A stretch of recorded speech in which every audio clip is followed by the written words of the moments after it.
Bismillahirrahmanirrahim. Assalamualaikum warahmatullahi wabarakatuh. Alhamdulillahirabbil alamin. Allahumma sholli ala Muhammad wa ali Muhammad wa ala anbiya'i wal mursalin. Saudara-saudaraku yang dimuliakan oleh Allah, pada kali ini saya hanya memberikan sebuah refreshing bahwa dari apa yang saya temukan di dalam penelitian saya, bahwa peran karakter itu sangat besar sekali untuk menjadikan seseorang itu menjadi mulia, untuk menjadi berkualitas. Dan kalau orang itu menjadi mulia dan berkualitas, itu artinya orang tersebut memiliki sebuah kecukupan atau ketidaktergantungan seseorang itu selama hidupnya di dunia itu terhadap sesama manusia. Artinya orang yang mulia itu orang yang hidupnya itu tidak ribet dengan aturan, orang yang tidak ribet dengan ketergantungan terhadap orang lain. Lalu mengapa orang yang mulia itu begitu nikmatnya, apalagi mulia di hadapan Allah dan di sisi manusia. Itu merupakan hal yang sangat luar biasa di situ. Namun pada kenyataannya kondisi ini sangat sulit untuk didapatkan. Ya, baik di orang perkotaan, orang modern, begitu juga orang yang di desa. Lalu sumbernya itu kira-kira dari mana ya? Kenapa kok orang itu susah untuk menjadi mulia? Untuk menjadi mulia, untuk menjadi berkualitas. Salah satu hal yang saya pahami, saya ketahui di sini adalah karena kita terlalu mendominasi memprioritaskan konsep otak di dalam memahami sesuatu. Ya, kalau buat saya seperti itu. Karena pada saat kita memahami sesuatu itu dengan otak, maka kita dibutuhkan perbendaharaan yang sangat banyak sekali. Satu contoh saya sendiri aja, misalkan saya sebagai seorang dokter yang mencoba melakukan penelitian, ya. Penelitian itu baik dari sisi kesehatan, dari sisi SDM, ya, karena saya juga punya profesi di sumber daya manusia. Lalu yang ketiga adalah bagaimana dengan kesehatan dan sumber daya manusia ini. Ini kan dua sisi pada manusia yang sangat dibutuhkan. SDM menjadikan orang yang SDM-nya bagus menjadi takwa, menjadi profesional, menjadi cukup, ya, artinya ekonominya, sosialnya, bahkan kesehatannya. Jadi saya memilih di manajemen sumber daya manusia itu juga karena memang manusia itu ada di dua sisi itu tadi. Lalu untuk mengupgrade semuanya, SDM maupun kesehatan, di situ dibutuhkan sebuah intelijensi, kecerdasan. Karena kecerdasan itulah yang menjadikan orang itu begitu cepatnya, begitu maksimalnya di dalam menyelesaikan kehidupan, di dalam menghadapi kehidupan, ya. Itu semua tergantung dari intelijensi.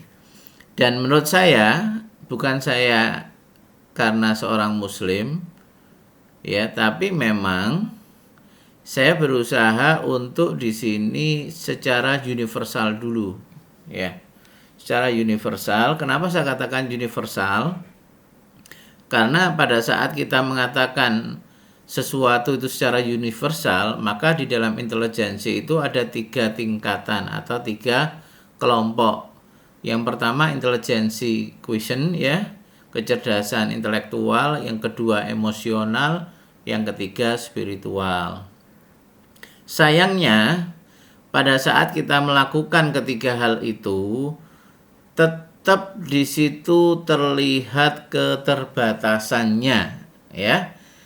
Karena spiritual yang dikembangkan saat ini itu di otak. Otak itu sangat terbatas, walaupun kita mengatakan tidak tidak mungkin orang itu bisa memfungsikan otaknya secara keseluruhan. Oke, itu setuju. Ya, bahkan Einstein aja dikatakan orang yang paling pinter itu baru menggunakan 5%-nya. Saya tidak menafikan, saya tidak menolak kenyataan maupun teori itu. Namun di sini sekali lagi kita melihat sebuah keterbatasan, walaupun orang itu menggunakan spiritual quotient, orang itu tetap ada keterbatasan. Keterbatasannya apa? Kalau kita lihat dari sudut aktivitas kesehariannya, coba kita lihat. Namanya orang itu mampu ya menyelesaikan, intelijensi itu kan untuk menyelesaikan ya. Menggunakan spiritual quotient yang saat ini, coba aja dilihat kehidupannya. Ya, kehidupan itu kalau kita harus membaginya itu lewat dua hal. Ini mengambil dari konsep Islam. Bagaimana orang itu menjadikan semua nikmat yang Allah berikan atau Tuhan berikan itu sejauh mana ia itu beribadah, melaksanakan aturan-aturan Allah atau Tuhan, jika umum ya. Lalu yang kedua, hablum minan nas. Bagaimana dengan kenikmatan yang tadi yang Allah berikan itu mampu menjadikan, satu contoh, kalau seseorang itu baru ya, anak-anak remaja sebelum menikah, sejauh mana ia bersyukurnya kepada Allah. Lalu bagaimana kalau ia nanti setelah menikah hubungannya dengan pasangannya? Dan pada saat ia mempunyai pasangan, bagaimana hubungannya dengan orang tua maupun mertuanya? Lalu kalau dia punya anak, bagaimana hubungannya dengan anak pasangannya? Kalau ada orang tua, orang mertua juga bagaimana? Dalam dunia pekerjaan, dalam dunia sosial, ya, itu semua harus dibuat sebuah indikator. Kalau spiritual itu menjadikan sebuah konsep intelijensi tertinggi, maka harusnya semuanya itu tercakup. Tapi kenyataannya coba lihat. Ya. Kita menggunakan spiritual intelijensi dari negara Eropa yang memproklamirkan sampai ke Indonesia, orang-orang yang menggunakan konsep itu bagaimana keserasiannya, keharmonisannya. Makanya di situ harus dimunculkan satu bentuk intelijensi lagi, yakni intelijensi yang berbasis kolbu. Karena pada saat orang itu berbasis kolbu, maka kerahmatan, keselarasan semua hal, baik yang menyangkut hablum minallah maupun hablum minannas, itu akan didapatkan. Satu contoh aja, di dalam hadis dikatakan bahwa di dalam tubuh itu ada satu daging ya. Jika kalau daging itu baik, maka jasad itu menjadi baik. Dan kalau daging itu rusak, maka jasad itu menjadi rusak. Apakah daging itu? Kata Rasulullah, daging itu adalah kolbu, ya. Kolbu, ya. Jadi di situ kolbu itu menjadi indikator jasad. Jasad itu kan semua ya, dari otak ya, yang nanti menghasilkan perintah ke sistem tubuh, akhirnya menjadi perilaku. Itu semua jasad. Dan itu sangat tergantung dengan kolbu. Bahkan di dalam buku Ihya Ulumuddin, di situ dikatakan oleh Imam Ghazali, andai kata ya, kolbu itu tidak dipenjara ya, tidak dipenjara oleh setan, iblis, maka kolbu itu mampu menangkap kerajaan-kerajaan Allah yang ada di langit. Masya Allah. Di kitab itu juga dikatakan bahwa ada dalam hadis, ini masih dipersoalkan apakah ini betul-betul hadis atau sebuah ungkapan ya, tapi di situ dikatakan bahwa pada saat seorang sahabat bertanya kepada Rasulullah, sebenarnya peran kolbu itu seperti apa terhadap Allah, maka di situ dikatakan oleh Rasulullah, sebenarnya jika seseorang itu diberi sebuah amanah, sebuah kemampuan untuk menangkap Allah, maka tidak ada yang mampu menangkap Allah kecuali kolbu seorang mukmin, kolbu seorang yang bertakwa. Makanya saya selalu mengatakan bahwa kolbu itu adalah isyarat-isyarat Allah.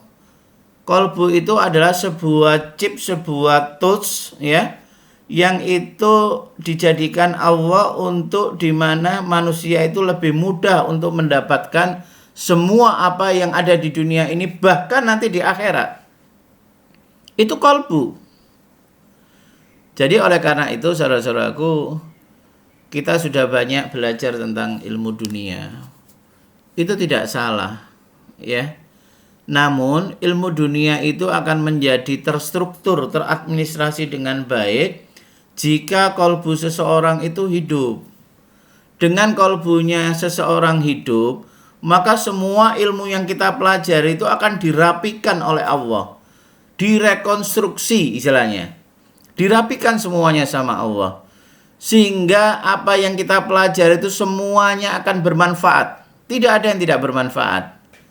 Jadi oleh karena itu saudara-saudaraku, ayo kita mulai berlatih hidup dengan menghidupkan kolbu, agar otak kita, ego kita, nafsu kita, dan semua apa yang ada di dalam diri kita itu bisa teradministrasi, bisa termanage, dan yang memanage luar biasa, yakni Allah yang maha kuasa, Allah yang maha ilmu, Allah yang maha perencana yang terbaik, dan Allah yang maha memiliki semua hamba-hambanya, baik saat ini maupun yang akan datang. Apakah kita saat ini masih ragu jika Allah yang akan mengatur kehidupan kita lewat kolbu kita? Maka oleh karena itu saudara-saudaraku, jangan sia-siakan. Jangan sia-siakan. Kita akan bisa mulia dengan kolbu yang hidup. Mulia di hadapan Allah maupun mulia di sisi manusia. Seperti itu yang bisa saya sampaikan. Wassalamualaikum warahmatullahi wabarakatuh.